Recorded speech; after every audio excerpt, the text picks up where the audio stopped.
All right. Crispin Crosselet, chapter 58. Chapter 57 had some action. A highlight chapter of the book. Crispin found Bear, with the help of Aycliffe, down in the dungeons, and he is on an ancient torture device. If you want to have some stuff nightmares are made of, look up medieval torture devices, and there's some nasty looking ones. And he was on a stretch ladder.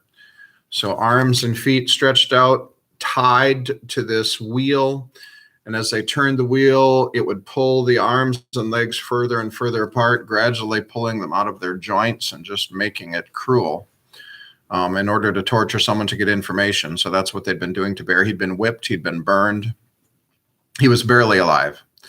But with Crispin's help, Aycliffe does eventually let them out. They're at the city gates upon Aycliffe's vow to let them leave Great Wexley.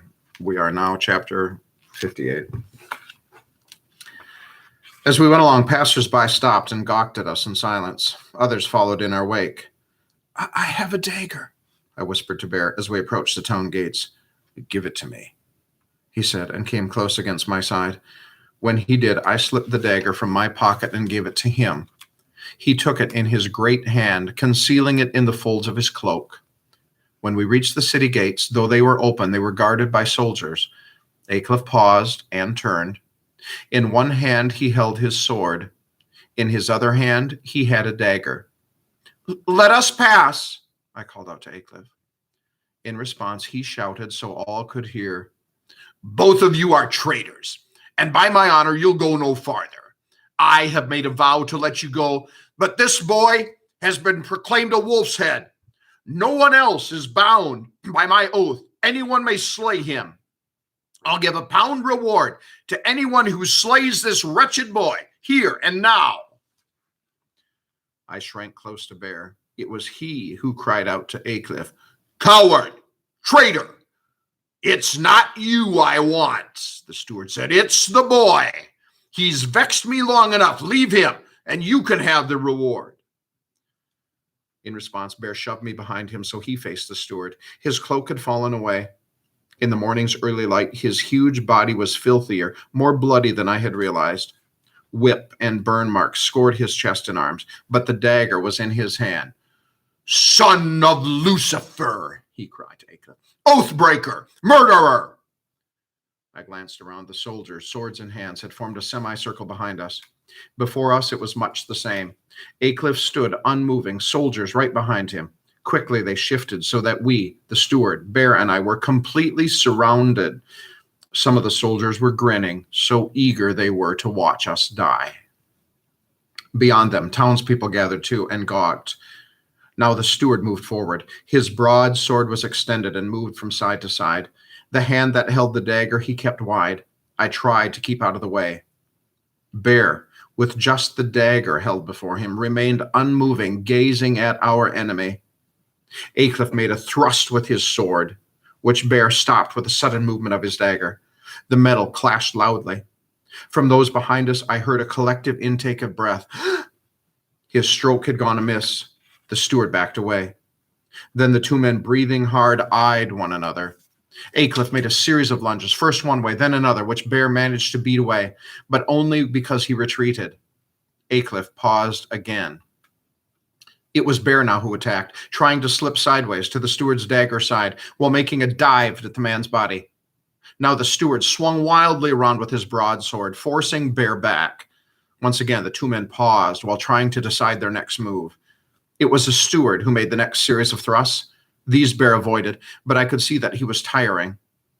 Not only was he on the defensive, he was gradually being edged back toward the soldiers who had lifted their swords up to make a wall of deadly spikes.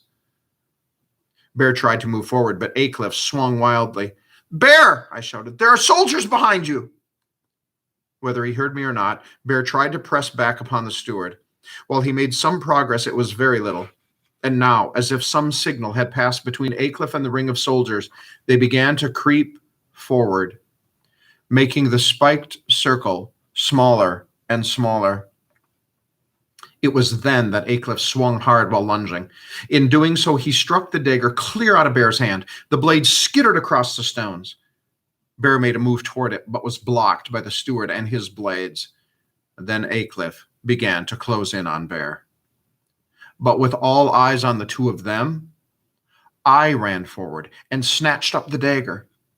"Bear, I have the dagger!" I shouted. Hearing me, the steward swung about. Seeing me with the dagger, he raised his sword high, prepared to bring it down on me. At that moment, Bear leaped forward. With his great arms, he hugged Aycliffe, pinning the steward's arms to his sides. The steward struggled to free himself, but Bear squeezed tighter and tighter, grunting like an animal until the steward's sword and dagger fell to the ground with a double clang. Then Bear picked up the steward and held him over his head and flung him bodily through the air at the soldiers. It happened so quickly, the soldiers had no time to react. Aycliffe was impaled on the soldiers' swords, run clear through by several points. I gasped in horror. From the onlookers, too, there was a great shout of terror. The soldiers, stunned, very frightened, moved back several steps as Aycliffe rolled back onto the stone road, twitched and kicked, and became very still in his own pooling blood. No one moved. Then Bear, panting hard, snatched up the steward's dagger and sword and brandished them at the soldiers who stood before the city gate. "Make way for us," he bellowed, "or by St. Barnabas, you'll meet the self-same fate." The soldiers and crowd slunk back. The way to the gates was clear. "Crispin, hurry!" cried Bear. I ran where the steward lay. From around my neck, I removed the cross of lead and laid it on the steward's bloody chest. With all eyes upon us, Bear and I walked out through the gate. Not one said a word. Neither Bear nor I spoke. I could hardly believe what had happened. "Crispin," said Bear as we moved away from the walls, "in that place they had me, I heard chants coming from the cathedral. The priests were singing Media Vitae Mortis Sumus, which means in the midst of life, there is death. But Crispin, he said, can't you see the new truth we've made? In the midst of death, there's life." I laughed and we embraced. Then as we moved along the road, I swung Bear's sack around and pulled out his two-pointed hat. Leaping it up, I plopped it on his head, albeit crookedly. But he removed the hat, then put it on my head. "I, Bear of York," he roared, loud enough for all the world to hear, "do dub this boy Crispin of Strongford, a full member of the Guild of Freemen. In being so, he is free of all obligations, save to his God." I took out the recorder. When I began to play, Bear laughed.